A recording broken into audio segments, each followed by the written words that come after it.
Welcome back, everyone.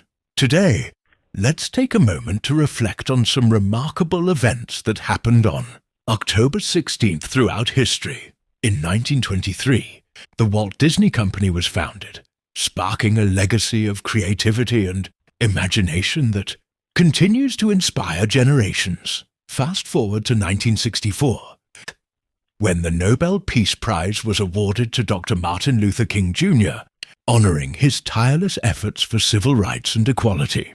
And in 1995, the Million Man March took place in Washington, D.C., a powerful demonstration advocating for African American unity and empowerment. Each of these moments reminds us of the impact individuals can have on society. Thank you for joining me today. If you enjoyed this, don't forget to follow for more historical insights.